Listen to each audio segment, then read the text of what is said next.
All right. Welcome, THL. This is Hearthcenter Week 6. We are back again with some fantastic recap action for you. Starting off, as always, up in the top left, he writes intros for himself that I refuse to read. It is THL's OG. It's THL Leumer. How you doing tonight, buddy? Hey, I'm doing great. How are you guys doing? Fantastic. Excited as always to get just right into it. Always a lot to cover with so many series. So, with that, we move on to our very special guest. That's right, it's the man from the commercials that we talk about. It's the Hearth legend himself. He's even written his own intro. Hi. Hard carried into the Hall of Fame by Donde. Ramp Paladin is the shit. How's it That's going, right. Saku?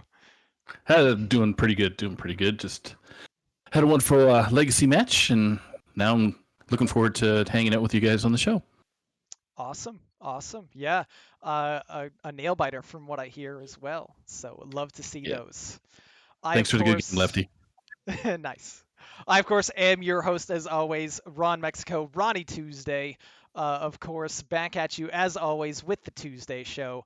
And up to my top right, we have our newest fixture on the show. It's the man turned flat earther, Ramp Paladin extraordinaire, and Dark Glare plus Wretched Taylor Degenerate. It's Marty B. How you doing, Marty? Doing pretty good. Pretty good. It's a little late here, but it's been a good day. So Nice. Yeah, always late where you are, and very much appreciate you finding time to join us on the show. And last but not least, uh, Songra. No, Lotus, I refuse. You can't tell me what to do. In our bottom right, we have Dr. LotusKnight, the man who battled through COVID and many other distractions to get a PhD, and he's Doctor. here to share his knowledge with us on the show. How you doing, Lotus? Hey everyone, I'm doing well. I'm a bit tired, but happy to be here. I really enjoy being here. This is such a great show. Awesome, awesome. Well, glad to hear you say that. And with that, we're just going to jump right into Players of the Week. So, we of course have less Players of the Week for you to go over since Battleground Series has now been concluded, but we still have our big four in Legacy Hero, Pro, and Wild. We're going to start off with Legacy. Lotus, if you can read me our Legacy Player of the Week. Well, I'm going to butcher the name, so bear with me. Why do you think I gave it to White you? hair. Yeah. Give it to the only one in the southern hemisphere whose English is not their native language. Easy, easy. Um Uses. White came in at 1-3 against a 4-0 player with a 130 PR advantage and pulled off an insane reverse sweep to extend his team's lead in the series and their conference.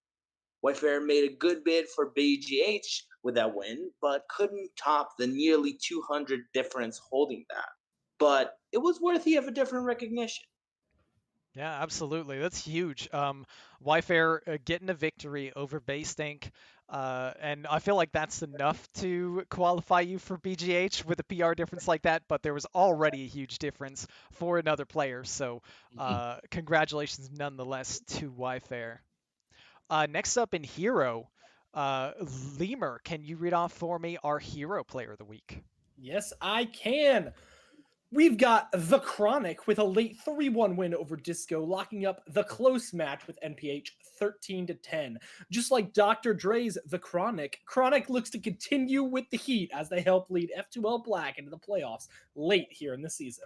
And that entry was by Tuna, of course it was, with a reference like that. Yep, naturally. Nice. Congratulations to Chronic. Next for you, we have Pro, where Harash came through in a big way for Faction this week, taking down a hotly contested 5-game series over previously unbeaten Brian O'Brien. This proved to be a difference maker and a 14-12 win for his team as they move into third place in the conference standings. Look out for Harash and Faction in the weeks to come. That one written by yours truly. And finally, Well, Marty, Mexico. if you can read me Wild Player of the Week. So for Wild, we have V-Bucks for getting their first win in Wild over Blue Sombrero and helping MTG Succulent secure their second win in dominant fashion, 18-8 over the emerging powerhouse in Seas of Cheese in the Brown Conference. And we have Itachi to thank for that. Nice. Yeah, Leumer, I'm sure you'll tell us all about what happened with Seas of Cheese when we get to the Wild Absolutely. section. But big 100%. congratulations to Free V-Bucks and to all of our players of the week for the week that was in THL, getting some pretty impressive victories here. With that, we are going to jump right into the Hero Meta Report as we get started with our breakdown of our series from last week. Throw it up on the screen here, and we've got Demon Hunter, Paladin, Rogue, Warrior was your top lineup for Hero last week in terms of frequency and in terms of match win rate and game win rate. Taking a pretty solid 61% match and 56% game win rate. When we look at bans, we're still at Rogue and Warrior holding down the top spots, 25 and 19 respectively. Starting with you, Leumer, what do you make of this meta right now? So something very, very important to note for this week is that we had a launch of a mini expansion. However, a lot of the players decided that they wanted to play before the mini expansion, and a lot of players decided that they wanted to play after the mini expansion. So that's going to skew the data this week in a way that's not really palpable unless we went through and looked at each individual match and the timing of each individual match. As well as class brings and stuff like that. So this week is a little bit weird when we're looking at that. But we can say that a 61.5% win rate on Demon Hunter, Paladin, Rogue, Warrior is huge. Like that is a very, very good win rate. In a 13 game sample size, that's a pretty okay sample size when it comes to THL, especially in the Hero series. And then the second place with the Paladin, Rogue, Warlock, Warrior coming in at 54.55 is also impressive. And it looks like really this week, the ones that just brought what they perceived to be the best decks, Demon Hunter, Paladin, Rogue, Warrior, or Paladin, Rogue, Warlock, Warrior, were the people that ended up being successful this week, as we see the sort of oddball lineups with the Paladin, Priest, Rogue, Warrior, and Paladin, Rogue, Shaman, Warrior performing at exactly 50%. And then nobody winning with the Demon Hunter, Rogue, Warlock, Warrior. Yeah, so Demon That's Hunter, all by Rogue, lonesome. right? Demon Hunter, Rogue, Warlock, Warrior. 3 brings 0 and 3, 3 and 9 in game wins and game losses. I liked this lineup so much that I brought it myself this week for my hero match against Isocles, which we will have on a Tuesday night bar fight for you after the show. Yeah, we will. Good stuff. Yeah, but not, like I said, not a lot to discover this week because again the meta is going to be changing like it did at the True. onset of this season. Yep. So although I will note, just already looking at bans, there is an interesting trend that's forming from this 1 week of data, where we had Warrior was starting to overtake everything else and be the most banned class. And that has actually shifted back to Rogue, I think largely due to Nitro Boost Poison being introduced, as we had Rogue kind of shift. Oh, yep, Nitro Boost Poison. It's okay, Run. You can throw up in the bucket. We know you have the bucket right beside you. So yeah, why not print 1 mana card that brings back gold oil Rogue? Yeah, there's no problems with that. Let's just call it small oil because it's what it is. It's like small spell. Yeah. But anyone else with anything else to say about our hero meta before we move on into a breakdown of our conferences for hero? I just want to know that some of the classes that have grown this week had not stabilized last week. So, for example, I think it was Sunday or Saturday where everyone out of nowhere discovered that Druid was fairly good because they got a very busted card. Mm-hmm. Oh, yeah. Oh, yeah, 0 Druids being brought. I think, well, that's already changed because my matchup tonight against Isocles, actually, he has a Druid. So there you go. We've got at least 1 Druid, which is more than all of last week. Go figure. But what really shocks me, given the class that was one of the most played ones right after the set came out, is the 0 brings for Mage. Yes. Yep. Yeah. And continues to be. I overall, only 8 overall for I mean, we do the have to season. take it A with a grain of lot salt of because players. there were a lot of players that were actually playing pre. Yeah, I think a lot of release players the- wanted to play prior to Yeah. the expansion release, rather than directly after it. Isocles is saying the stats are wrong. Ooh. Well, maybe I got the wrong screenshot. Either way, we're gonna move right on then, Yep. past that into into the Exclamation Orange next. Conference. So we have ATL still at the very top of their conference, 99 points, undefeated. I can't ever change that logo in the top left because it's all ATL in orange. Followed behind, of course, Tonk, if you're corny, is very close behind, and then you've got a whole bunch of teams that are really trying to make up that gap. But to start off with the match, we have ATL versus Dark Side of Cthulhu, 16-6. Just another, steamroll victory for ATL. Saku, I know you played on the other side against ATL this week. Break this match down for me. What happened here? Donde gave us a great chant and got our matches organized and whatnot. And being the captain that he is, he was cheering us on. He won, but then the rest of the team kind of ended up having some bad matchups. And Durden was on stream with Brushy, and unfortunately, Brushy just rolled him. Unfortunately, so myself, I had a tough match with Matty Ebbs, and Matty's no slouch to THL, been around for 100 million years, it seems, and he's having an excellent season with being 5-0. And yeah, Mark Shire he got rolled from, I can't remember what deck it was. I think it was Warlock itself. So we just had a rough time. It happens, yeah. And I mean, looking at this screenshot, I don't know how the meta report got all screwed up there, but I very clearly put the wrong meta snapshot up there. Maybe the entirety of what I just went over was completely incorrect because there are 2 mages right on this screen. So I don't know. I don't know what happened there. Wires got crossed. Just put a big number 2 on the slide previous, and you're good. But yeah. Every now and then that happens. At least we have the match recaps correct for you on this screen for sure. And nothing to take away from ATL because they've just been going full ham. They're at 5. They're 5-0 right now. Yeah, absolutely. So very strong. And it's not just us. It's the rest of the conference. That's they're rolling through. So. For sure. So next up, let's look at Tonk, If You Are Corny, versus Servants of Yogg-Saron. Another pretty lopsided set of games here. Tonk, If You're Corny, taking a 17-9 victory and just really getting so close to that top spot to catch up with ATL. Leumer, why don't you break this down for me here? What happened in this match? Yeah, absolutely. So, Tonk, If You Are Corny, taking it over Servants of Yogg-Saron, I'm going to say it was expected. I expected them to have a performance like they did with how strong of a season they have been having. What does surprise me, there's a couple things that do surprise me here. I expected Neji and Justin to have a very, very close match, which it looks like they did at a 3-1 score. No sweeps going anyway this time. Turtle maintaining the 5-0 is a big storyline here. We're going to see how long that undefeated streak can continue going on for him. And then C-Mac 9 and Skirt Reynolds all winning as well, meaning only the 1 seed lost on Tonk If You're Corny. They are in a position to maybe not pass ATL if ATL keeps playing like they are, but it's definitely keeping them in that second place, well over the third place in Servants of Yogg-Saron, who they were able to defeat this week.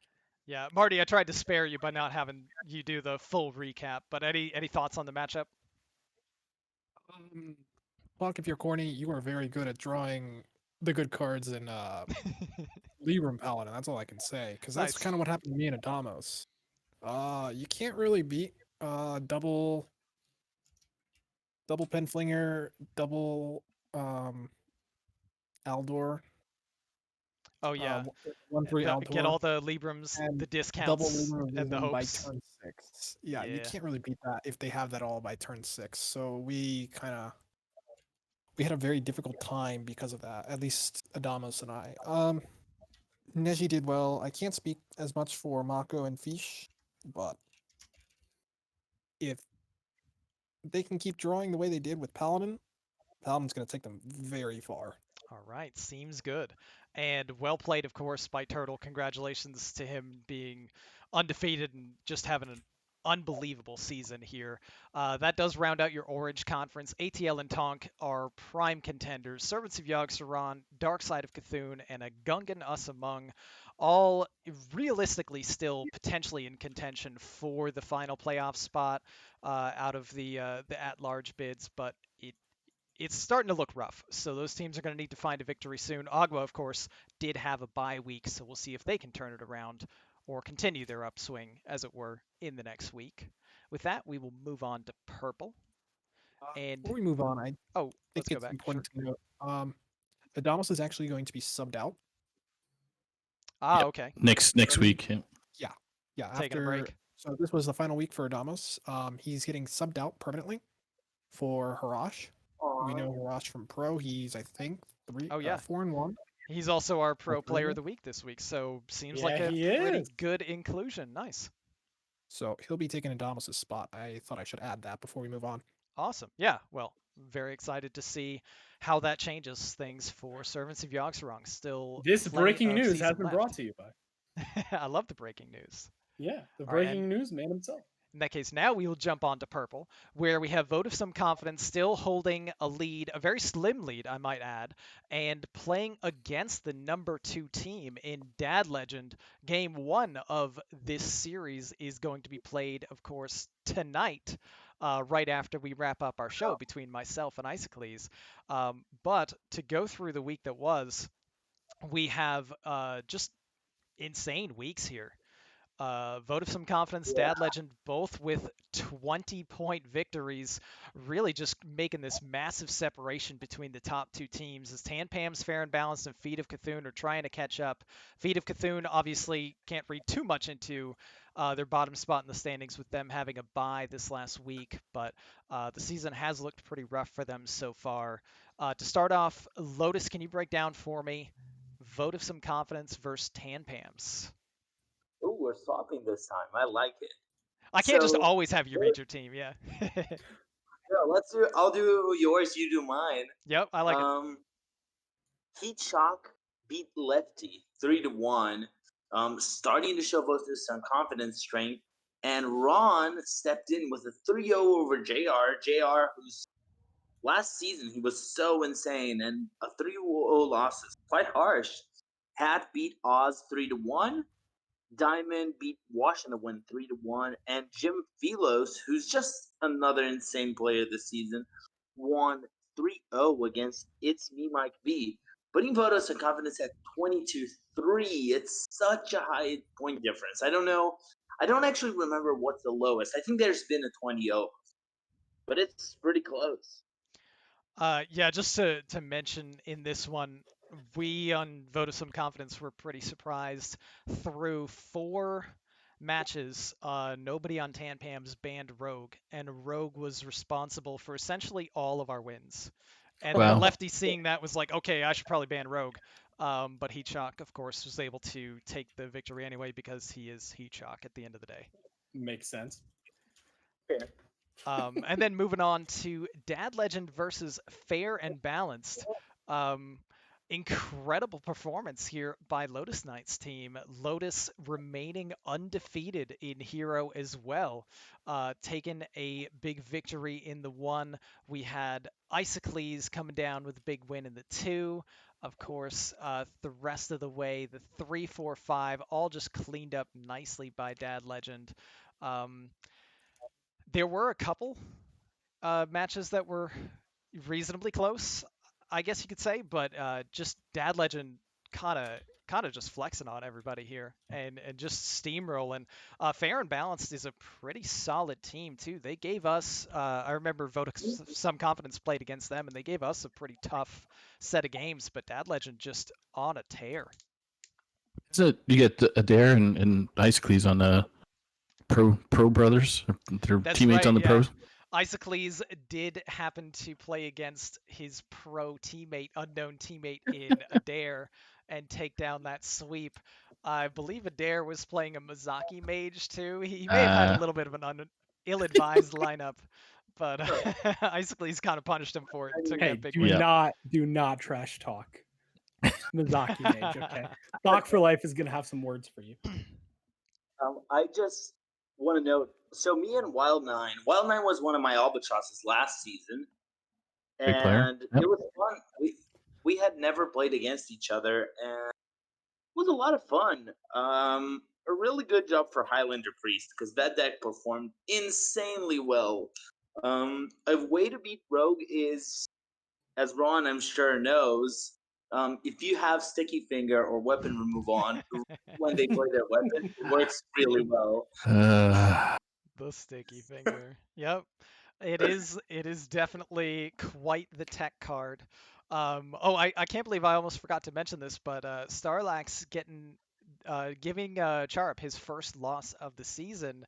Oh wow. And I also just saw Starlax post a dancing video very recently. I don't know if these two things are connected, but nice to see Starlax back to his dancing ways. I'm not saying there's a line, but But It was that for a will good cause for him, so that's fine. exactly.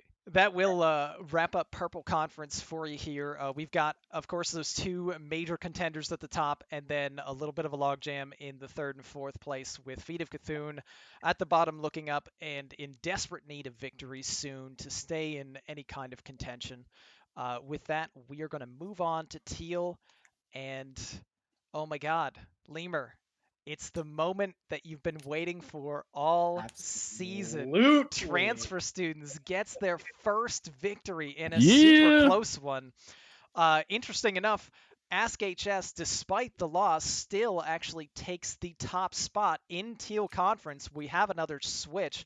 Dab on him had the lead last week, was on a bye, so Ask HS sees the opportunity to get enough points to take the top spot, but they did not get the victory. Leumer, why don't you tell me about this Transfer Students Ask HS match? Absolutely, I will. All I'm going to say, real quick, I called it 2 weeks ago. I missed a week. I get it. It's okay. But I told you that Transfer Students were going to come back and be ready to pounce on the top teams in the division. And then what happens? Ask HS comes our way. We trounced them 13-12. Don't even look at game score. It's not like we lost 3 out of the 5 matches or anything crazy like that. It's just that G-Kick is on a tear.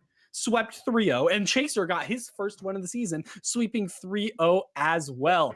And then myself, I was on stream Sunday night, sweating against Kel, the fearless captain of Ask HS. But I decided, hey, let me try to get Kel to do a match that's a little bit different than normal. So I convinced Kel to have kind of a show match of sorts, where we each had to include 6 unique different cards in our deck that were from the new set. So we had to include 6 unique cards, so we couldn't do like 3 or 2 sets of 3 or 3 sets of 2 or anything like that. They had to be individual unique cards. And all I had to do was win 2 out of the 3 matches.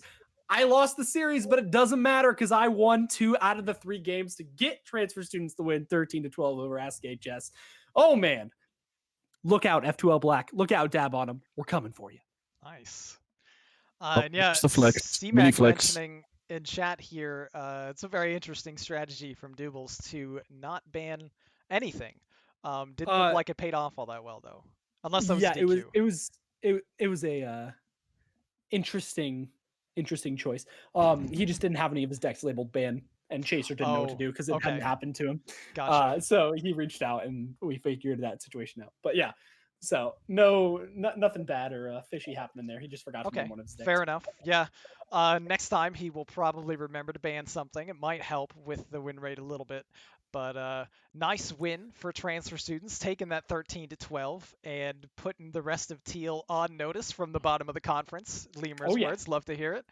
Now we'll move on. Marty, if you could break down for me F2L Black versus No Pros here. I find it strange. No Pros here has been a tyrant throughout all of Hero Series, seemingly for multiple seasons, almost never losing in the regular season. But they're sitting here at 2-3. The spell is broken. What happened here? Yeah, so there was a change up last minute here. Rotted Zombie subbing in last minute in the 5 seed for F2L Black. For that, Itachi sweeping Skittles, very good. A bit of a surprise though, because that's Skittles' first loss. He's now 4-1 this season. After that, we have Robobson getting swept by Agent PWE, so all that work from Itachi was wiped there. Then finally, the lower seeds, Hockey Boys and the Chronic, coming in clutch with 3-1 wins. Absolutely, and before as mentioned, the Chronic also one of our players of the week. Yeah, Chronic came in with, this was after the Quaz versus Rotted game, which went 3-1 for Quaz. That meant the series was tied up and it came down to that final match between the 4 seeds. So Chronic coming in with that 3-1 win was able to push F2L over the top and bring them to the very top of the standings, right below Ask HS. Yeah, really, really big win for F2L, competing right there at number 2 now. Dab on him very close behind in the 3rd spot. And No Pros here also barely out of contention in the top 3, just shortly behind Dab on him. Transfer Students has a lot of ground to make up, but you heard it from Leumer that 13-point week, by the way. they're ready for it. So we will see what happens. Yeah, they're gonna come hard and fast. You gotta, the other 4 teams above them right now, gotta watch out. That's right. Yeah. And with that, we will move on to week 6 of our Hero Series player power rankings. Let's put it up on the screen. Who else could be in the lead but Turtle? 5-0, 15-3 in game score. Turtle has been completely dominant. But what's this? Right behind him, Hockey Boys, 5-0, 15-4 in game score. Another 5-0 with Mr. Python at number 3, also going 15-4. MartyB at 5-0, 15-6 in the 4th spot. Undefeated Dewin at 4-0 and 12-3. The 6th spot taken by Risen at 4-1, 14-5. We've got a tie for 7th with Jim Falos and your Mumked both going 4-1 and 13-5. Followed by Isocles in the number 9 spot, 4-1, 12-6. And to round out your top 10, it's none other than our very own LotusKnight, 4-0, 12-7. Probably would be higher if he didn't have to take a week off, but as long as you stay undefeated, you can climb pretty quickly. Well, I also want to claim that Donde modifies the formula just naturally. Yes. There's a lot of talk in our chat for Dark Side of Kassoon, how much Donde rigs it, so it's good. A lot. Of course. I was on team with him for a very long time, and he's also on the honorable mention. So, rigged. I'm just going to say rigged. Very true. Rigged. Very rigged. Our honorable mentions, of course, we do have Charup at 4-1, 14-7. Heatshock 4-1, 14-7. Myself 4-1, 14-7. Donde 4-1, 12-9, and Brushy Tuna 4-1, 12-7. So interesting that someone on that list has lost 2 more games, but yet is above Brushy Tuna. Crazy how that happened. Yeah. Who knows? Who knows how this mysterious system works? Surely couldn't possibly be rigged by Donde or anything. No. Bring Shirley into this. Nice. Leave her alone. But as always, congratulations to our leaders for the Hero Series player power rankings. As always with this, despite the rigged system, just keep winning, and hopefully you will find yourself on that leaderboard sometime soon for those of you who are competing. Real quick, go ahead. Yeah. Hockey Boys is crazy consistent. I think he's one of the most consistent Hearthstone players I've ever met in my entire life. Agreed. He He's is insane, yeah. always around this spot. Like he's had some off seasons, he has off seasons, but hockey has when he's on, he's on. He stays at the top. In fairness, I he's mean, completely a 1 seed masquerading as Yeah. like a 3. Oh, right? absolutely, 100% let's- he is. I However, mean, just let us play a very low seed, and I'm sure it's going to be a lot better. Yeah. hey, Lotus, no trash talk here. Hockey, most consistent Hearthstone player. But Uh, that will do it for Hero Series for us for the week. Any last comments on Hero before we move on to Wild? All right, Don't so let's think throw up Wild on the screen here. Our top lineup: Mage, Priest, Rogue, Warlock, being brought 10 times. And we've got a lot of continuous bans for Mage and Priest and Warlock, as is common in Wild, it seems. Marty, can you tell me a little bit about what's going on in the Wild meta? Yeah, so with the mini set, not much has really changed except for a key thing. I'll talk about that in a sec. We saw a lot of the usual, Secret Mage being at the top, Reno Breeze being really popular, Dark Lair Warlock being around, and so on. Reno Lock was a bit more popular than usual, with 11 brings, so that's something to take into account. It was actually the third most popular Warlock deck, though. Odd Warrior was pretty popular, once again. 15 brings there. Now, the one thing that I do want to talk about is Tiller decks. Everyone knows Tiller combo, drop Wretched Tiller, give it immune with Death Speaker, and then play Hysteria, and it goes nuts, kills the opponent. There's a bunch of problems with it, blah, blah, blah. Problem is, most people in pure combo with that. And pure combo Tiller decks suck. It's a good thing that this combo is going to get nerfed this week, because that means no one else in WoW can get baited by it, because it did really poorly. We had Mr. Python win on stream with them, but that was more an exception than the norm. And odds were, if you were bringing Tiller decks, you were losing your match. So, Tiller bad. Decks, the card is scary. The combo is very scary. Has potential in a few other decks, but don't play it as a pure combo. That's all I'm going to say. Gotcha. Oh yeah, solid suggestion here, Diamond. Before it's nerfed, if you're struggling with solo adventure bosses, real quick, just use that Tiller combo and cheese out victories. All That's the hardest such a good idea.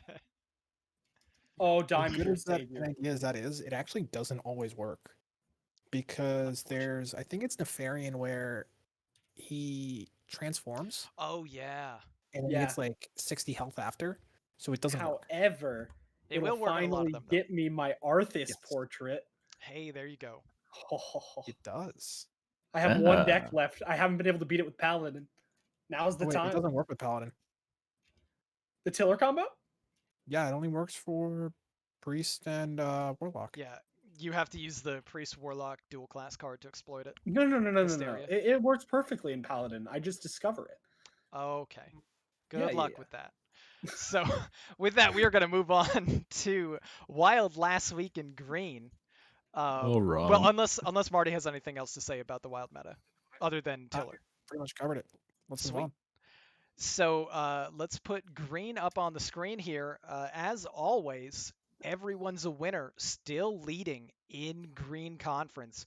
Just completely dominating so far. F12 Viridian, though, is very close behind. And then we've got a pretty big points gap for the rest with Patches, Payback, Hair Club, Maiden Heaven, Entertainers, and Wild THL Fanatics finally at the rear. To start with our breakdowns from this last week, we've got Entertainers versus Everyone's a Winner. Marty, tell me what happened in this match here. Yeah, so it's no surprise to see everyone's a winner at the top once again. Pretty much everyone winning except for Absolute. Absolute getting his first loss of the season, a bit of a surprise. Coming from Quake Lord, though. But the main thing is that he got swept. Okay, not expected at all from Absolute. But it's okay, because the rest of the team is insane, so they can just cover for his sweep and win anyway. So we have Battle Tagger taking the sweep. 6J going 3-2 against Yo Daddy. Hazer sweeping Cherub. Hazer is going to be a mainstay on the team now. And then finally, Sunday taking a 3-1 victory over Vapad 1. This team Nice. is scary. Also, they're going to be playing F2 Viridian, my team, this week. And Yep. that is probably the match to watch. Oh, We'll have absolutely. 2 of those matches on stream. That's There going to be an is- exciting one to see. And Yeah. I know we're actually going to have Wild PPR updated for you on the screen as soon as we Whoa. wrap up with Brown Conference. I see a lot of these names on Everyone's a Winner. I think they showed up on that PPR. So that'll be fun to see how They're this pretty team rigged 'cause fares I'm against not there. F2L. Yeah, they're pretty rigged because I'm not there. I'm also 3-1, and for some reason, Yeah. I didn't even make an honorable mention. So Blame We're- Donde. we're- 100% we were trying blame to- Donde. We were trying to get Corbett and Battle Tagger on stream, but didn't work out. So we ended up getting Neji Boston and Absolute. So that's coming up on Thursday. Sounds Yeah. good. And on Saturday we'll have me versus 6J on stream during Schoolstone as well. Yeah. So Very exciting. wild lovers, come on out. Nice. Well, just for fun, and to throw you a little bit of a curveball here, Saku, I know you don't cover a whole lot of Wild, but we've got Made in Heaven versus Mad Scientists here. Very close match, 11-13 with Mad Scientists taking it. Can you break this match down for me a little bit? Easy. Mad Scientist won 13-11. See, that's the easiest breakdown ever. That was well played. I dig it. So Catharsis with a 3-0 win over, oh my goodness, Kyrix? You gonna call it that guy? Kyrix? I don't know. Okay. I don't know how to say Yeah, it. well, then we got Nafola, and then we got Number Theory Number Theory had beaten Nafola there at 3-2. We got the Mentalist losing to Jennison at 3-1, and then Snake Fods, who won 3-1 over Valera, and finally Peanuts getting a 3-0 over Tomato or Tomato, however way you look at it. Lots Tomato, of mage. tomato, you know. Yeah. Whichever. So looked like it was a fun, close match. I mean, both teams are, mid pack, let's say. Well said. So doing the best to climb up the ranks to kind of get to the number 1 spot, which is going to be pretty difficult with those Yeah, it's F2L very gentlemen much and a everyone's tall order. order. We have 2 teams that have really separated themselves from the pack. Patch's Payback is probably the closest contender to that upper echelon of Green Conference. And then Hair Club, Made in Heaven, they're doing okay. Made in Heaven actually led off the season with a 20-pointer and has been kind of struggling since. And then down at the bottom, we have some teams that are just looking for more wins. But there's still a lot of season left to go. And with that, we are going to move on over to the Brown Conference. Let's put that up on the screen here. And still, Seas of Cheese hanging on to a lead, but it is ever so close. I've got to apologize to a Noyo team, which on Around the Saloon, throwback to previous seasons. Around the Saloon, I remember commenting that I didn't believe a Noyo team was for real since they had a lot of points off DQ victories. Well, they keep climbing up in those standings, and they look pretty for real. So I take it back, guys. Nice job. Seas of Cheese still in the lead.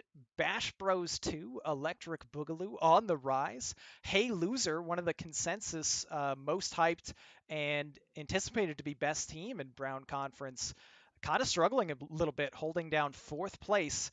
And then, of course, we have the ever so popular twitch.tv/MTG Succulent, the best self-promo name I've ever seen, followed by Mad Scientist and Ghosts of Fell Screams Past, bringing up the rear. We're going to start with Bash Bros versus Hey Loser.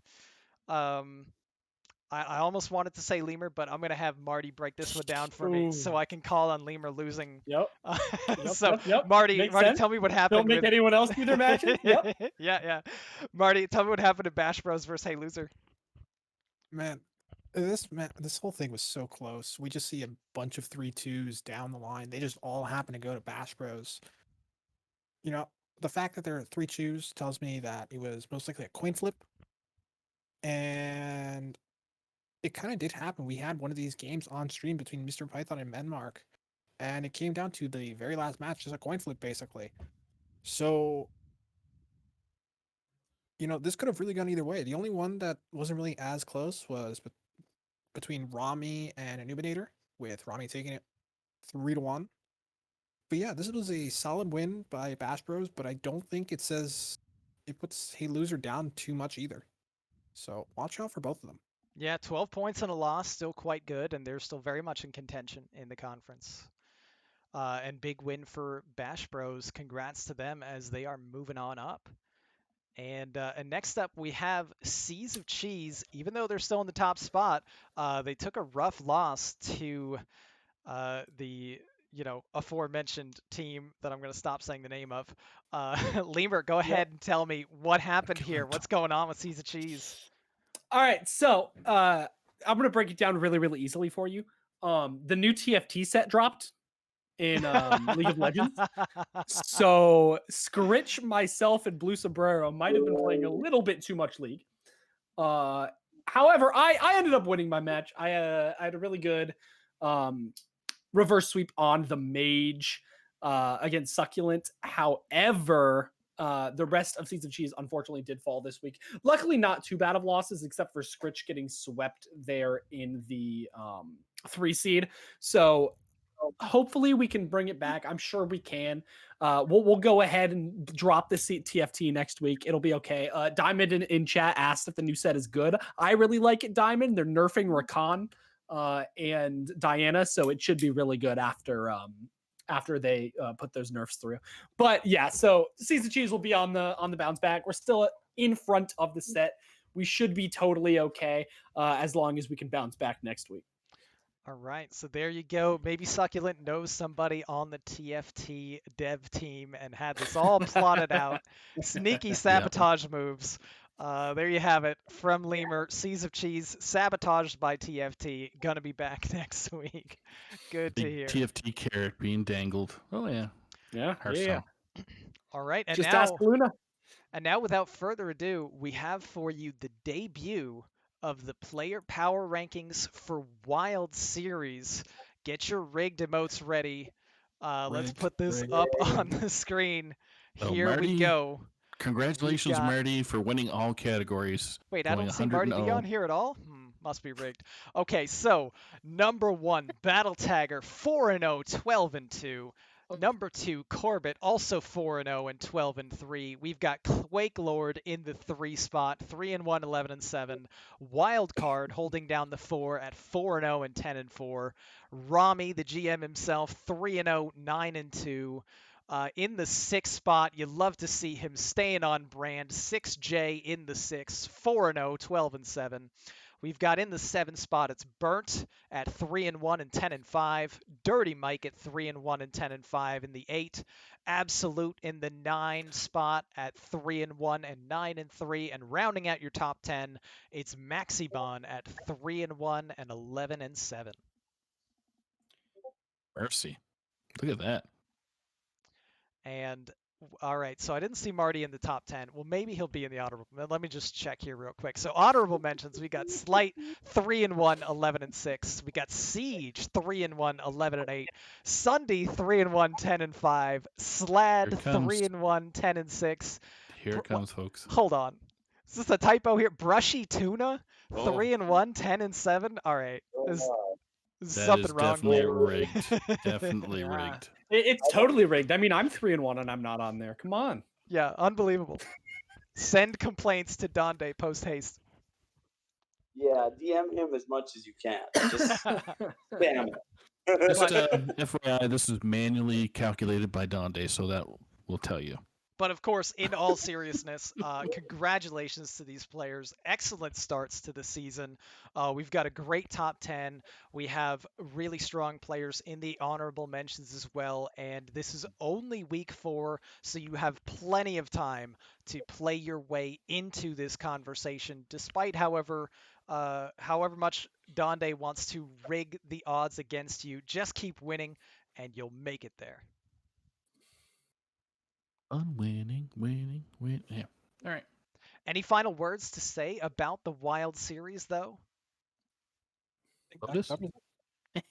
Besides Sweet. it obviously being rigged, but Right, naturally. Yes. 100% rigged. All right, Yeah. so as always on our show, it is time to switch on over to our main screen for a real quick rapid fire commercial break. As always, we have quite a bit to cover for you, so just going to jump right into it. So here we go. Hey there, Twitch viewers. Have you subscribed to Team Hearth Legends yet? No? Then make today the day to be a legend yourself and subscribe to our channel. This subscription enables the THL team to help cover the various costs of operating our website as well as improve the quality of our streams and content to our viewers. If you have Amazon Prime or Twitch Prime, you can actually subscribe to this channel for free. Subscribers will get a THL emoticon as well as the lovely THL chat badge. So hit that heart button and keep the notifications on to make sure you catch our team broadcasting live. We appreciate each and every one of you. Special note to our viewers, check out THL's other social media points of interest, our website, teamhearthlegends.com. Follow us on Twitter at THL_HS. Join us on Discord at Team Hearth Legends. Check out the THL PAL podcast for power rankings for all series wherever you find your podcast. The true Hearth Legend who is here with us tonight, Saku, continues to post all of our videos on our YouTube channel. Just search Team Hearth Legends to catch everything previously recorded. You're, of course, watching us on our Twitch channel, twitch.tv/Team Hearth Legends, or possibly on our YouTube channel in the future. And for all you THL fanatics out there, we still have THL shows every single day of the week. You can't go wrong tuning in at any time for some amazing Hearthstone-related content. Now back to the good part. And because we have a jam-packed show, we are going to go straight to the good part with the Legacy Meta Report. Looking at this, 21 brings Paladin, Rogue, Warlock, Warrior. Warlock is kind of new, seeing this up at the top for Legacy, which is interesting. Still seeing Rogue and Warrior dominate the bans. Lotus, can you break down for me what Legacy meta is looking like right now? Sure. Legacy meta. I'm not going to talk about that very weird mage number there. I'm going to attribute it to lack of samples. But Legacy meta, we continue with Rogue and Warrior just being undisputed. Those two classes are insane. We've all agreed that they have each of them has 10 different viable decks, and you can do anything you want with them. Legacy meta becomes what to put in the next two slots. And for this week, a lot of people went Warlock, a lot of people went Paladin, and Demon Heart. Those were the three classes of choice. Data-wise, Warlock was the one that performed best because you can go both Gala and Zoo. Mostly Zoo, but both Gala and Zoo. And it shows. For bans, it was Warrior and Rogue all around. That just... people are still banning those two. They're just really strong classes. They're going to get through most of the time. The most interesting note to me is that 7-1 mage win rate. I would not expect that, especially not in Legacy. Yeah, that's real I would surprising. expect that. And to have mage banned twice too well. is another weird stat. People were scared of the Mizaki mage. It might just be a couple people really hate Casino. Also true. Also true. They're like, no, I don't want to deal with that. I don't want your turn 5 to take all the way through the rope Practice and your see APM. you That's play all you like have to 20 do. cards. Yeah, you just got to practice your APM there. Understandable. You're good. But yeah, it's interesting to see when we look at our overalls. Shaman with 132 overall bans. Still with a decent amount of games brought last week, but 0 bans now. Of course, that nerf really hit it hard. And just Rogue and Warrior very top in bans, with Paladin being seemingly like a consensus third class as the one that people are worried the most about when it comes to banning. Seeing Shaman too at 0 bans, that's pretty amazing. Indeed. But with that, we can move on to our recap of the Gold Conference. As always, with Gold, it's Foolish Madmen up at the very top. This team just will not quit. They just keep putting up victories every single week. Absolutely dominant. Their logo stays. It's like locked in that top left now, as no one else in Gold can seemingly catch them. ATL not too far behind, though, with F2L Red and Golden Common being our other biggest contenders to catch them. Defias, Standard THL Degenerates, Pod People, Stubbs of Prey, looking all but out of this playoff race. So we're going to start off with ATL versus F2L Red. Let's start with Leumer. Can you break down for me ATL, F2L Red? What happened here? Yeah, so 17-11 victory on the side of ATL, planting them firmly in that second place, only a point above F2L Red. So very, very important win this week. 4 matches swinging the way of always top deck lethal, and only Slad being able to pick up the win for F2L Red 3-1. I will say, MartyB, our very own, taking it home or losing rather 3-2 surprises me to T2. I think Marty would win that, but losses happen. Rabobson going down as well to Nails. Both of them fantastic players, so it could swing either way anytime that they play. So I think it was just a really, really close match, and ATL ended up coming out on top of it. Nice, absolutely, yeah. ATL going to be a team to look out for. In gold, they did not gather a whole lot of fanfare early, but they've just been on a tear in the last few weeks. So it'll be interesting to see if they can keep that momentum. And next up, of course, the team themselves that are in the top, Foolish Madmen, once again getting a victory. This one was close, though. Props to Defias for putting up a good amount of points. Saku, can you walk me through Foolish Madmen versus Defias Brotherhood? What went down in this match? I was actually surprised to see Defias. Not to put anything against him, is just keeping up with the great group that's over at Foolish Madmen right now. But so Foolish Madmen winning 14-11, as everybody could see on the screen, with Darter Binks losing to Blue Sombrero 2-3. We had always just in time, still undefeated right now versus Wild 9, who won 3-2. Then we have Automated Button at 5-0 versus Nebkaduk winning 3-1. Then we had Jimbo 0, Jimbo O defeating Comp 3-0, which Comp being around the THL for quite some time, to 3-0 with him, pretty impressive as it is. Then we have a sub Eeks, who lost to Timothy Chambers 0-3. So pretty closer than I think what most people would have thought Defias Brotherhood was doing. Now last season Defias was doing super well. I don't know if they kept the same group, but just trying to remember offhand. But pretty impressive nonetheless for them, despite a 1-4 record, to be holding down the 5th spot in the conference. It's a really tough conference for them, and top 4 make it, so they aren't totally out of it yet, and there's still quite a few weeks left to be played. If they can put up this kind of points against an undefeated team like Madmen, there's a decent chance that they can still work their way back into that playoff conversation. Yeah. All right, and then we'll move on to our red conference next. Starting off, we've got Team Trees locking down that top spot and holding steady. But Dirty Mike and the boys pretty close behind. Swallows the Follows and Murgle Reborn also very close. I'm going to start with Marty. Marty, talk to me about Team Trees versus Prep is for Rogues. That's my team. Tell me, why is my team continually getting beat up like this, Marty? It's obviously because you guys are trash. Like, Exactly. That's what I was looking for. The stream is ending. It's fine. And that's it for our show today. Yeah. We'll see you all later. Nice. Commercial. Cut the commercial. So obviously you're not the trash one. But anyways, this was a lot closer than expected. There are 2 5-game matches here.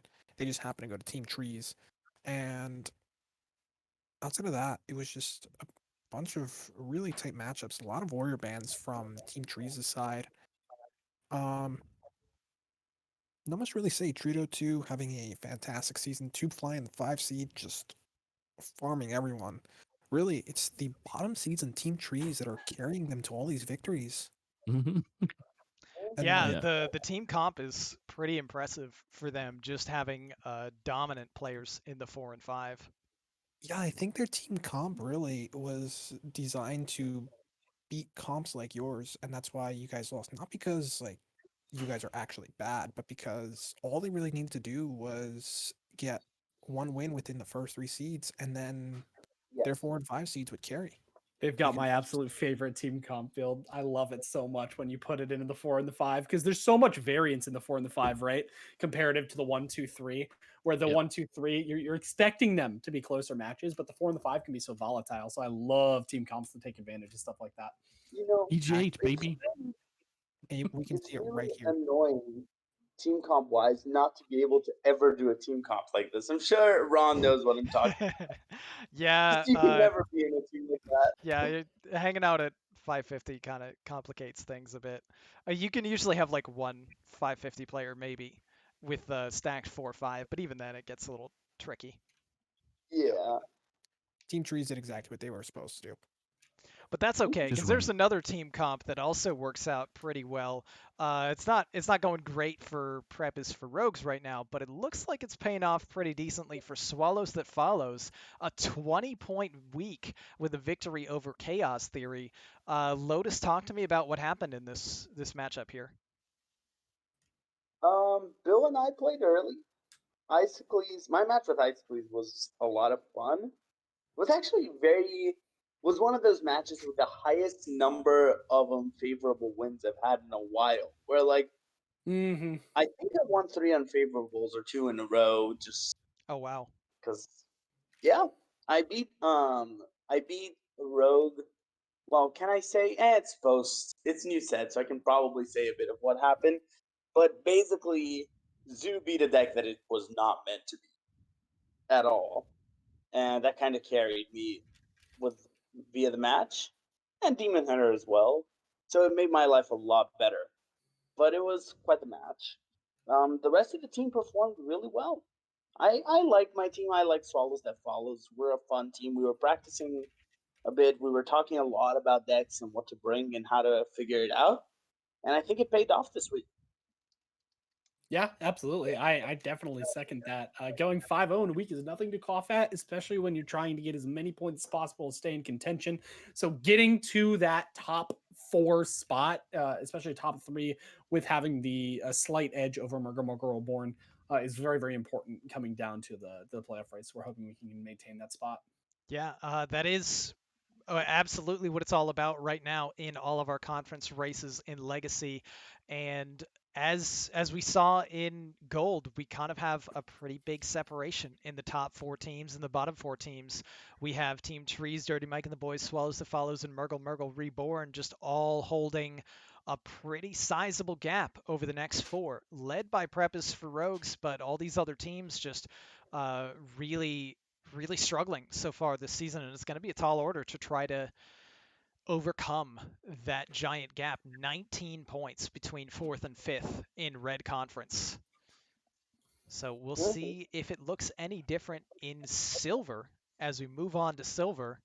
And up on the screen once again, we have your leader still holding the top spot. It's Meme Dream Team, a very close lead over Flame Pimps, with Hot Zilfs and Dad Legend pretty close behind. We don't have the same massive gap between 4 and 5 as we do in Silver, like in Silver as we did in Red and Gold, but it still just starts to broaden more and more as it keeps going down. Amber Flight Gaming, Hearthstone Academy, Anoyo Team, and Illidan's Death Knights bringing up the bottom 4 here.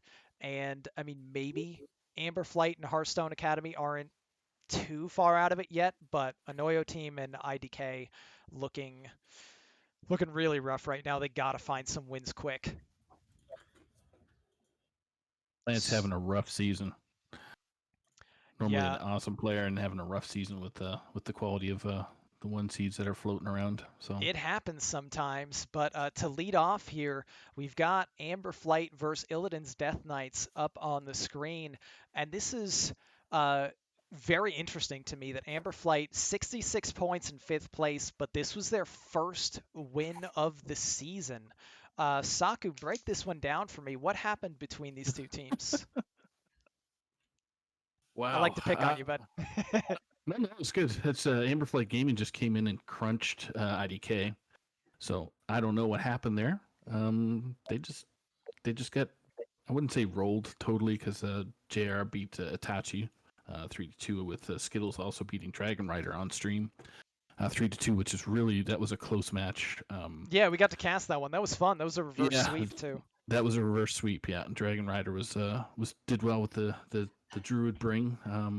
That was a token one. I can't remember offhand. Yes, that was token. Yep. So it was a good bring. Surprised Skittles a little bit, as he had talked about during the interview. And then we had Dr. Fish coming in undefeated versus It's Me and Mike V with a big sweep. And then we have Haster versus Mighty Biz there, beating them 3-1. So disappointing. It was close, but it was disappointing loss there for Illidan's group, and not getting their first win this season. But congrats to Amberflight Gaming for getting there. Absolutely. W. Yeah, we see Neji and Dr. Fish are really carrying this team. If Itachi, Dragon Rider, and Haster can turn it around, who knows? Amberflight might be able to work their way into playoffs, despite it feeling like the season was all but over, a couple weeks ago. There's not that big of a gap between the top teams and them, and they could squeeze in. Important to note as well, with Fish performing out of his mind at 5-0, and Itachi at 0-5, Itachi has finally fallen out of that 550 PR range. This is the first time I can remember that I've seen him under 550 PR. Oh, Wow. I didn't even pick up on that. Yeah. Itachi finally not 550 for first time in what feels like a lifetime. But Yeah. I'm sure he'll get right back to that spot soon. Yeah, he will. So what do you contribute that to, guys? Just real quick, to a super skilled player with Itachi and having an 0-5 type season. It happens to the best of players at times. Sometimes you just don't click with metas. Sometimes you stop playing Hearthstone. You have life stuff come up. There's a whole host of things that could happen. But one thing I've noted is that when a player has a season like that, they come back next season just way stronger and prepared to play. It seems like that a lot. Yeah. Also, though, I know it's something with Itachi. If he doesn't like a meta, he is significantly less invested and therefore has a harder time finding wins than when he likes a meta. So it's possible he just isn't a big fan of the legacy meta right now. Let us know, Itachi. Hopefully that changes with this mini set that just launched. And and with this next match that we're going to cover, Anoyo team versus Hearthstone Academy. Here's a team in Hearthstone Academy that was really another one right on the fringe of playoff contention, but getting a pretty rough loss from Anoyo team here. Marty, can you break this one down for me a little bit? In Anoyo team and HSA, 16-8. It's pretty surprising. What happened?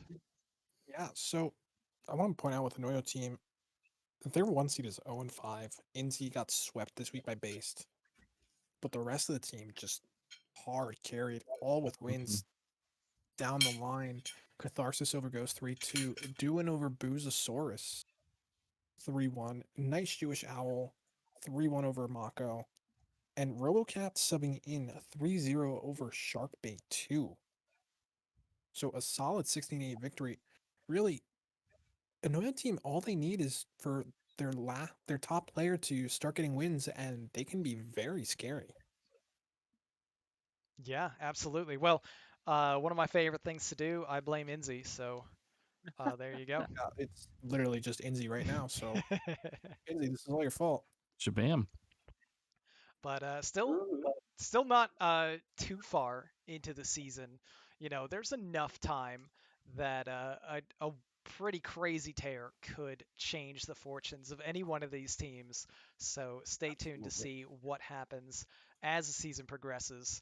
Any other things to say about our conferences before we move on to the Legacy Power Rankings, though? Don't think so. All right, let's put that one up on the screen. Here we go. Player Power Rankings Legacy Series Week 5. We're starting off with two teammates, the kings of the 4 and 5 build right now. Two Fly at 5-0 and Trito 2 at 5-0. Trito was actually fully undefeated with a sweep every single week up until this last week where Brushy Tuna Wow. took 2 games off of him. Of course, he did still get the 3-2 victory, but gets passed by his teammate at the top spot.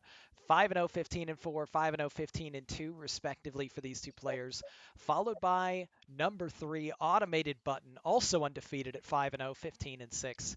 Easy Bake, undefeated, 15-5 game score at 5-0. The number 5 spot held down by Dr. Fish on a tear himself with a 15-7 game score. Always just in time in our 6th spot, also undefeated, 5-0, 15-8. Also undefeated again, number 7, Your Mumked, 5-0, 15-7.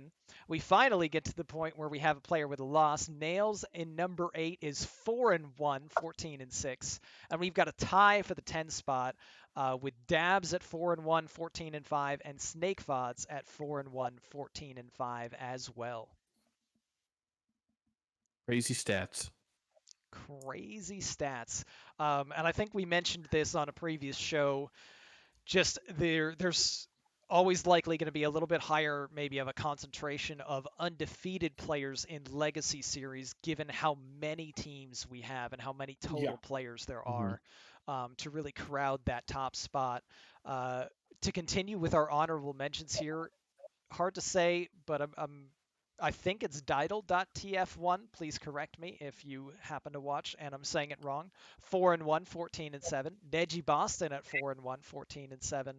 Wild 9, 4-1, 14-7. Desharmo, 4-1, 14-6. And Jimbo at 4-1, 14-6. Rounding out your honorable mentions. So congratulations. These players to are all playing these players. incredibly well. Yeah. Yep. It's always an honor to be on a list like this. But like you said, with the higher concentration of players in Legacy, sometimes it's a lot easier to be up here. Sometimes it's a lot harder. Just depends on how the season's going for everyone. What conference you're? Well, I guess it doesn't really matter what conference because it's all smashed together anyway. So. But yeah, I mean, somewhat interesting to mention. There's only 3 from Red on this entire list, whereas we have 6 from Gold and 6 from Silver. Yeah. So Gold and Silver really doing quite well, and Red with, I mean, obviously the number 1 and number 2 spots is not too shabby, but then outside of that, only Dabs making an appearance. All right, and that does it for us for Legacy. We've got one final series to recap before we move on to some highlights and your RNG card of the week before we wrap up the show. Before we get into Pro, any final words on the Legacy series? Good, you bunch of scrubs. Look at you. 5-0. Look at you. Nice. I can't believe it. Should be 15-0, not 15-4 scrubs. Let's go. Amazing. I don't well want said. those scrubs. All right, and let's put up the Pro Meta Report on the screen. So we lead off with the most frequent lineup. Demon Hunter, Paladin, Rogue, Warrior brought 13 times with a massive 69.23% win rate in match score and 60.78% in game score. Really impressive lineup there. We also see band-wise, it's the usual suspects. It's Warrior, it's Rogue, it's Paladin, kind of holding down our most banned for last week. And Marty, why don't you break down a little bit of the pro meta for me? What kind of archetypes are we seeing? So this felt like a wild week, really, with how many archetypes there were compared to the Wild series, really. With the mini set, everyone's experimenting with new things. Some of these new things are bait, some of them are real. I'm not going to say which is which. That's up to the players to decide. But moving on, Rogue was the most popular. It was actually split between Whirl Kick and Stealth. We did see a little bit of Secret, but it was just pretty much between Whirl Kick and Stealth. 35 brings for Whirl Kick Rogue and 34 for Stealth Rogue. There was a single aggro Rogue that didn't really focus on stealth or weapon builds, so that was separate. But otherwise, that's where the player base is moving. Next up, we had Warrior, which also had 81 brings. That was very, very diverse. And Rage Warrior, Control Warrior, Bomb Warrior, ETC Warrior, even Galakron, Big, and Menagerie Warriors. Whoa, So that's a lot. Warrior in general is doing That's a lot of selection, that's for sure. Yeah. yeah, Warrior in general is just doing very well. So Mhm. beyond that, next up was Paladin. Most of them were Penflinger, but we did see a few other archetypes. Pure saw its most popular week this week with 11 brings. And then we have 3 more decks that were a bit unusual. We had a big Paladin centered around Duel and Commencement. We had a Ramp Paladin, which I expect we'll see more of. This is the Flat Earther Paladin, as I call it. Nice. So if anyone is curious, check out the list because there's going to be 2 different lists I expect to be coming up next week, and I may have to split them. And then a Dude Paladin as well. After that Okay. was Warlock with mostly Zoo, but some Galakron and Quest Warlocks as well. Then Priest and Mage were tied. Priests were mostly the control variants, with Highlander being the most popular. There was a Resurrect Priest as well that was brought in a meme lineup of big decks. For Mage, it was mostly Cyclone Mage. We saw a little bit of Highlander Mage, a Spell Mage, and a Mozaki Mage as well. Then we have Demon Hunter, which is pretty split. Mid-range Demon Hunter was a new archetype that is surrounded by or that's based on the Corrupt Fellsteel Executioner. Okay. And then we have Shaman, Druid, and Hunter at the bottom. Shaman was mostly aggro Shaman with some evolves and a few other archetypes like Totem, Spell Damage, and Control Shaman.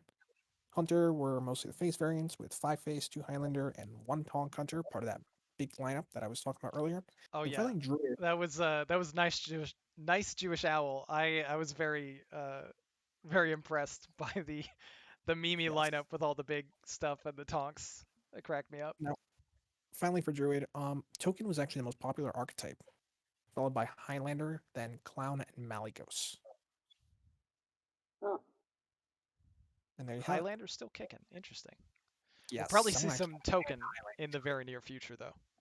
Someone banned Highlander Druid. I was baffled. I didn't really look into it too much, but yeah, it seems like people are still pretty scared of the deck.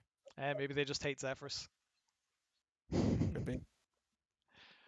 But yeah, there we have it for our pro meta for the last week.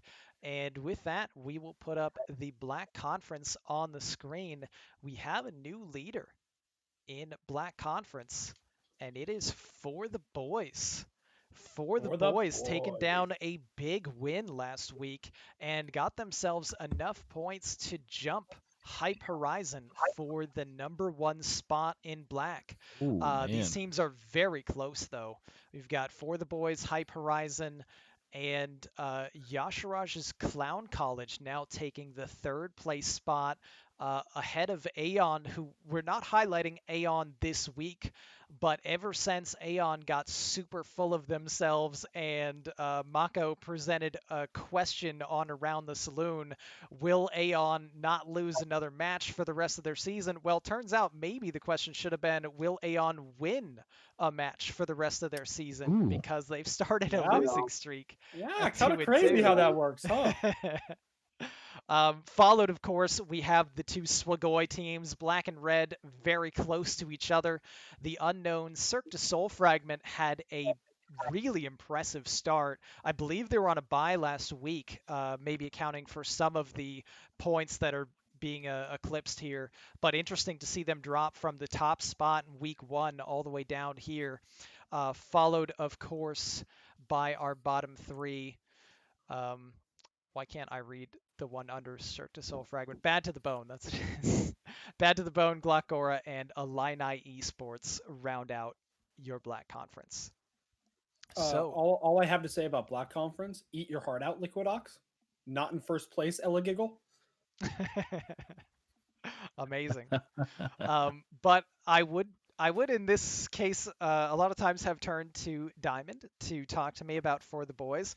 Diamond does have to take off some time for school though, so it will be rare that he'll join us on Hearthcenter in the future.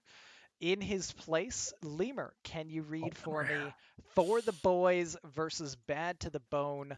What happened 100%. here in this blowout? So Diamond created an esports organization. Is what happened. He took some time off of the saloon. Off the saloon? What? No, off of Hearthcenter. He took some time off of Hearthcenter, decided to start up an esports organization, and it looks like his team really took it to heart that they're going to need to step up to be able to join that organization. So we got Diamond's team winning 17-8, putting him in first place in the division, 5-0 over Bad to the Bone, obviously taking home a win, which I think, if I'm correct, we're going to see a clip from later over Fosho. 3-1. Everyone else on For the Boys ending up winning their matches pretty decisively. Dabs and Adamos, very, very close match, 3-2. But yeah, For the Boys going into first place, it's a huge storyline narrative. Hyper Horizon and them, when they clash, it's going to be mountains moving. Yeah, for sure. Lotus, I wanted to spare you a little bit talking about your team losing because it's more fun to me to just pick on Leumer when he loses.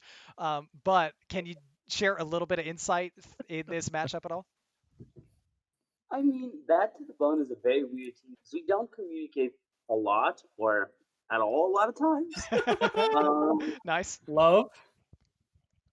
But yeah, we kind of do our thing, and I think a lot of our players are having just bad matchups. Decks didn't click, and yeah, kind of how it went. It's always a very weird week when there's a mini set because I know some people played before. Dardar and Nine Eyebrows played before, and I think the other three of us played after. Nice. But Okay. For the Boys, it's just an insane team. Diamond is making them better every season. He's been telling me his goal is just to improve the team every season. So I hope he finally gets the win he's looking for in Pro so much. Yeah, they've been super consistent. They were one of the top contenders last season and gave Hyper Horizon a run for their money on Hyper Horizon's way to the title. Now they have taken that top spot and look to be contenders once again for this Pro Series championship. So it will be very exciting to watch as we get closer to playoff season. But I do want to talk about this other team here that we have up on the screen, Yasharaj's Clown College. Not a team that was starting off all that great in the early going, but really picking up some serious momentum here. I'm going to go to the nicest guy in Saku because Marty laid into me when my team lost in Legacy. so Saku, talk to me about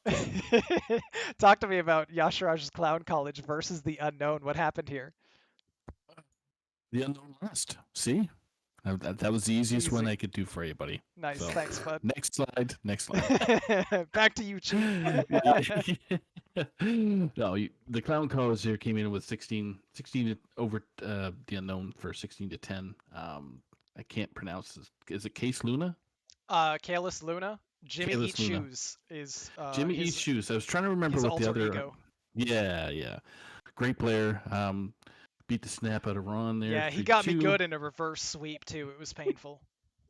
So what did they sweep you with? I couldn't get a win with the mage.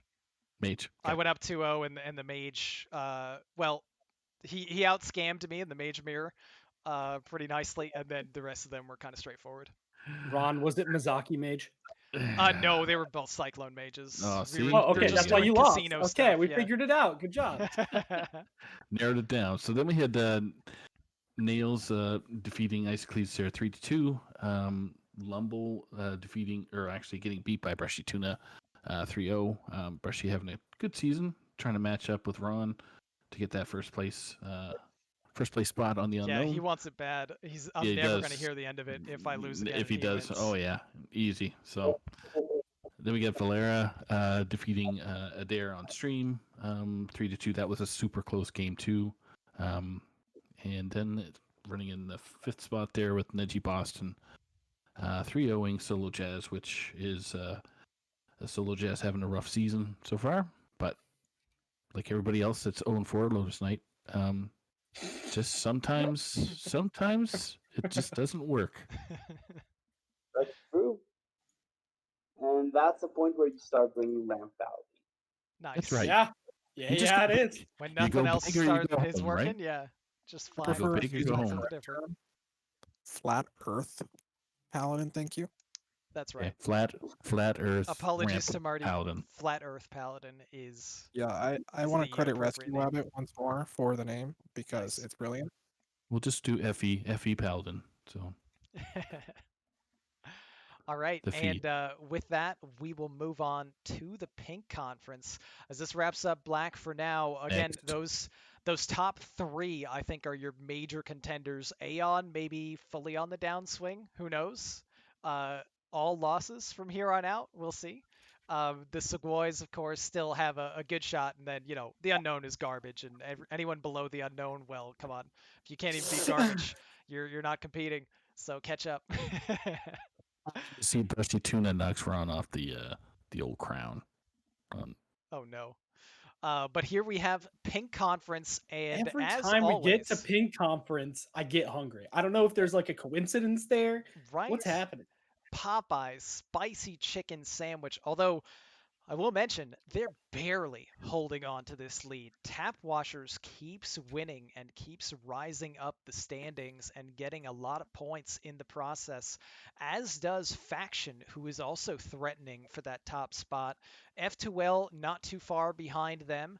And then we have the rest of our teams just overall in reasonable contention, but with some ground to make up here with, of course, Due Process, Sheepies, Corrupted Clown Fiesta, Attack Mode getting some big wins and a close loss just recently.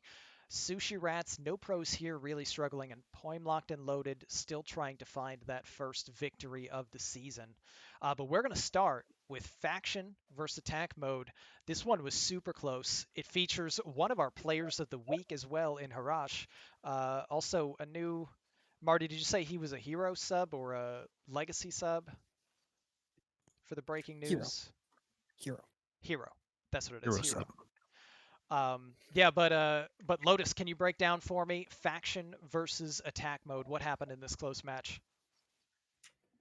Sure. Faction versus Attack Mode. This was a super crazy close match. Harash beat Brian O'Brien 3-2. Tomberry Blue, or Bleu, however you want to say it, lost to Funkilla 0-3. Unlimited Power beat Necra 3-0.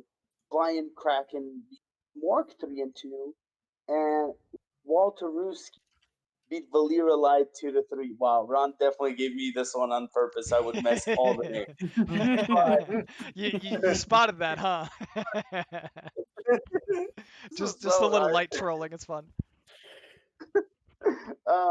well, this is a really, really tight match. Both teams looking to climb up because it's getting late. It's mid-season.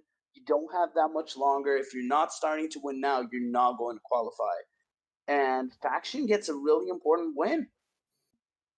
Flamekiller is continuing his burning streak, though, or her burning streak. Nice. Yeah, absolutely. This is an exciting matchup. Faction getting a really big win, but Attack Mode, I think, even though they started with a little bit of struggles early, they're clearly showing how good they are, and it'll be interesting to see if they can fight their way into contention. The top spots are starting to definitely create that gap, though, as we see F2L picking up another big win and moving themselves now into fourth in the standings. Our only two-time champion in Pro Series, by the way. Never overlooked this team. Marty, what is going on in this match here? The 14-9 over Sushi Rats. Tell me how this match played out. Yeah, so Sushi Rats, man, I looked at their deck lists before this week, and I was kind of like, guys, just bring good decks. Sushi Rats really likes to experiment, but hasn't really worked out much. Ariana and Chin Magician getting the sweeps. Snake got a bit high rolled. Griff does bring good decks, I can say for sure. I saw their lists. And then Berserk just kind of falling flat with some of his decks there. But yeah, just F12 bringing good stuff, keeping it rolling. Sushi Rats really needs to turn something around if they want to get back into playoff contention, I think. Yeah, it is. It is looking more and more like a really difficult climb for them, but they're kind of in the mix. Just need to really pick up momentum quickly in order to make it into that playoff conversation. The playoff conversation is 4th spot, right? Which is where F2L is right now, correct? Yes, top Yeah. 4 from each, I believe, is Yeah. just how the Pro Series is set up. I'm just saying, if they get 2 20-point weeks, they're back in it. Oh yeah, exactly, and that can always happen. So BRB never real quick, getting 2 20-point so- weeks in a stacked pro conference.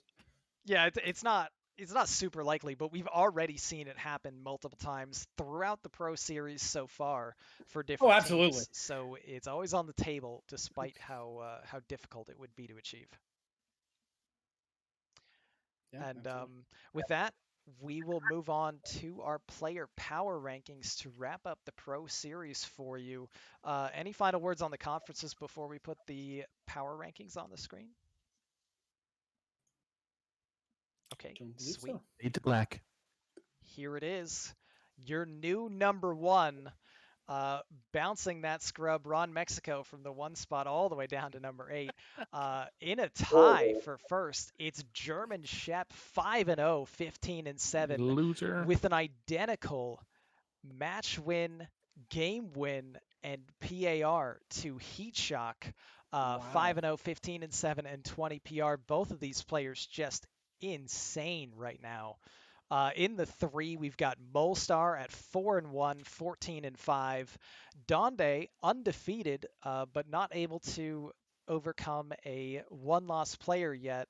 Unrig your own rankings for yourself, Donde. Come on. He's sitting at the 4 seed though at 4-0, 12-3.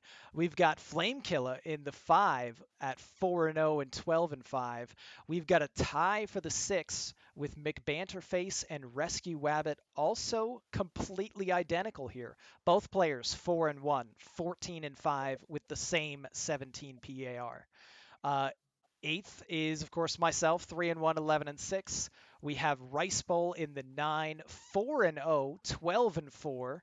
And 10th, Buck Nasty ZB, 4-1, 14-6. And that rounds out your player power rankings Pro Series Week 5 top 10. Mercy. That German Shep being at the top with Heat Shock, that's amazing. Oh yeah, those players are just absolute monsters. Yeah. Yep. They're definitely killing it this season, and I'm assuming we'll continue to do so. Oh yeah. And then we have our honorable mentions. We have Harash, reigning Pro Player of the Week, 4-1, 14-8. We've got Ray C, 3-1, 11-5. Goose, undefeated as well, 4-0, 12-6. Unlimited Power, 4-1, 13-7. And a spot that somehow was not deleted by me, Rice Bowl is our number 9, and he has 1 more win. You could just ignore that. I've got a repeat for some reason. Yeah, important to note in the chat as well was pointed out for the boys. The boys has 2 top 10 players. Yep. Yeah, really impressive for the boys. Also, we're looking at Hype Horizon with only 1 player in the top 10. Is that right? I believe so. A little bit surprising from our defending champs, but McBanterface well, hey, having a great all I'm season. saying is that decides the conference, right? The player power rankings. Oh yeah, obviously. That is the final tiebreaker. Yeah. Cool. That's right. And that will do it for us, THL. That is all of our series. We do have a few more things to cover with you as far as highlights from last week. Let's move it on over back to the caster screen. And Lotus, talk to me a little bit about our RNG card of the week. So this one was quite a card. I don't know if you have the video ready, but our RNG card of the week, animated broomstick.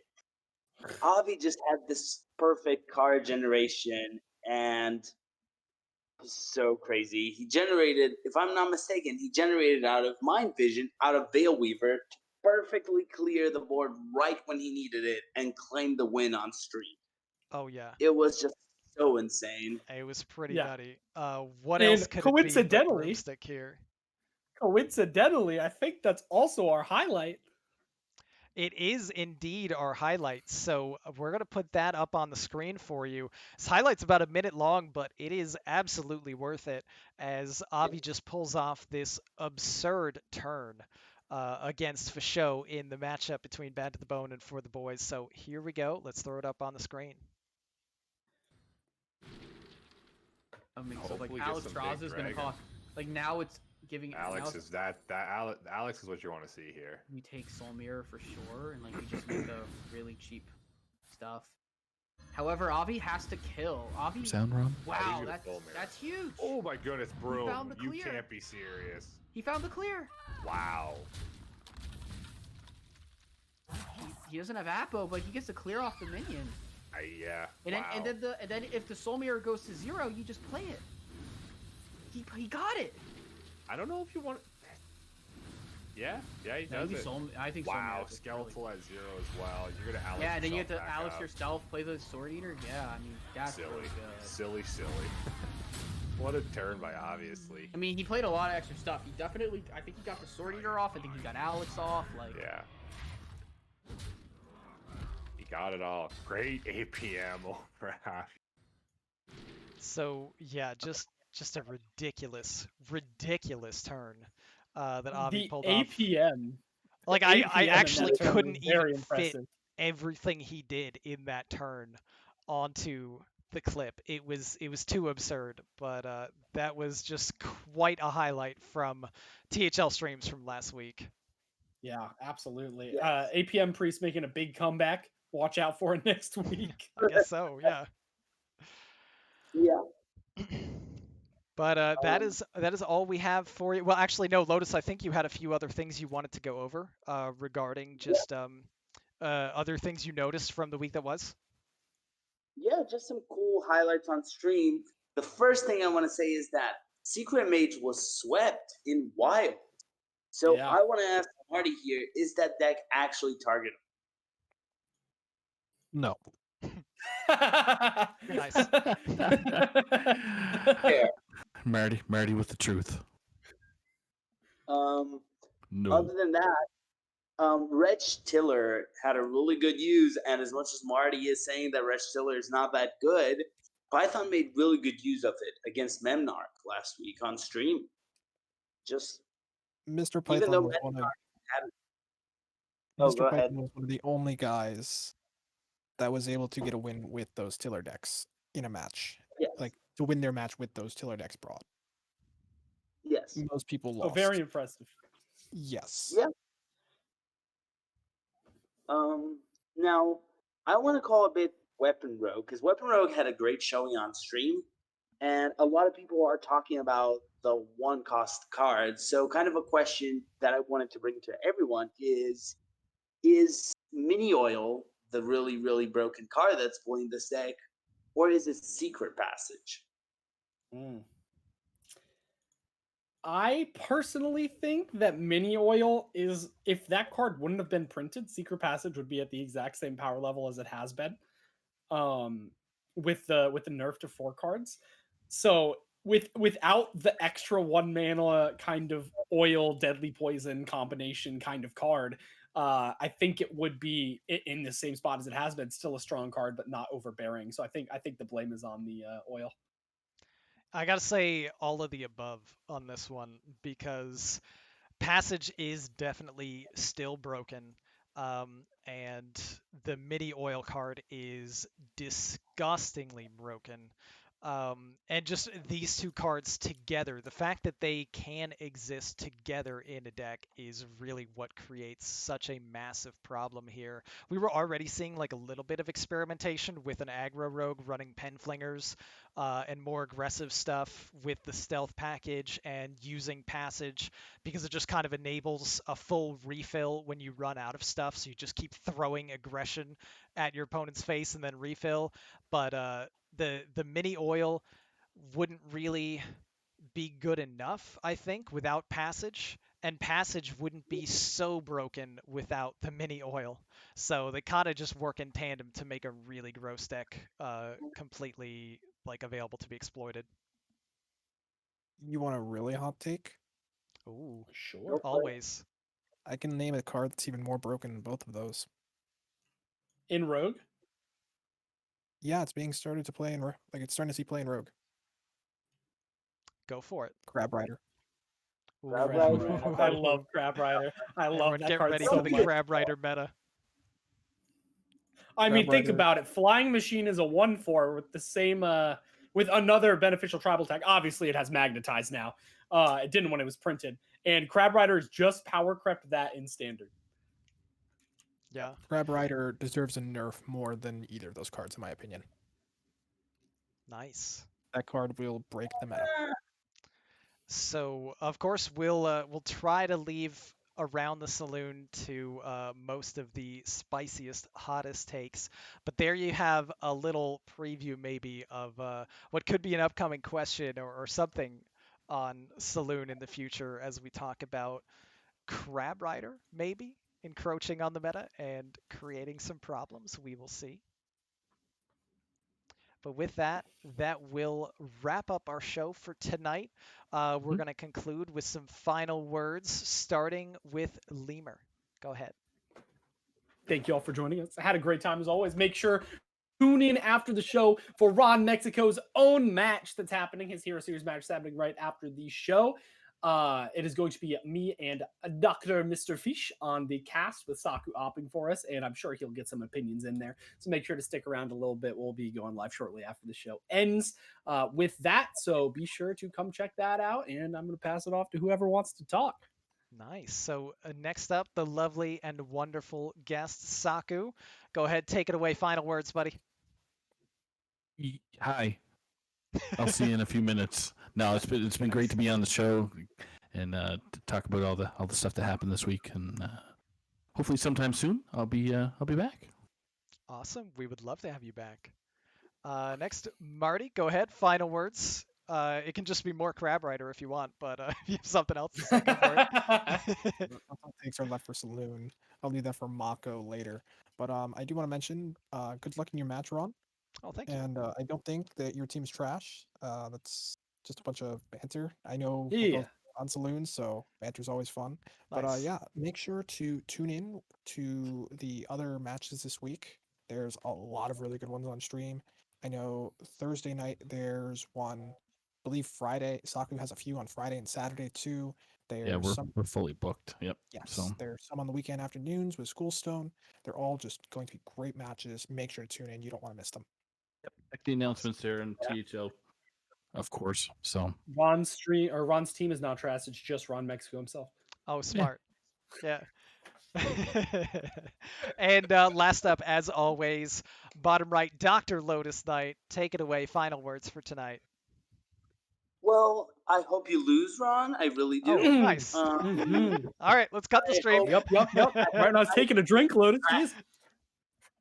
I mean, I'm just hoping for a 3-0. If it can be a 3-1, I would take it. Nice. But LotusKnight's record would be -1-4.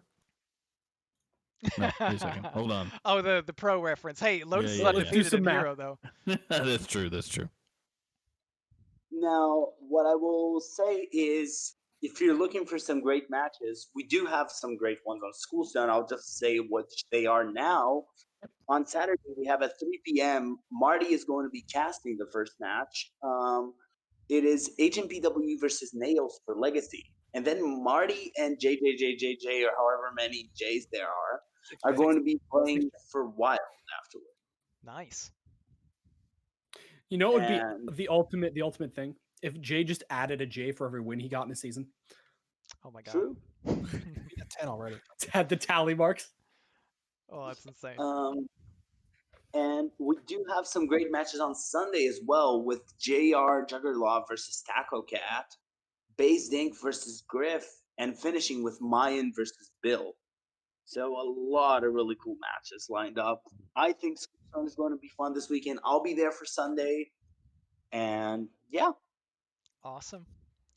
All right. I must say, Lotus and I were fighting for matches this entire week. So, Oh, for sure. but You we'll gotta move let on me to book this stuff one. here. At Yeah. least This it was one's mine. easier this week than last week with the mini set. Yeah. So we'll let you close it out there, Ronnie.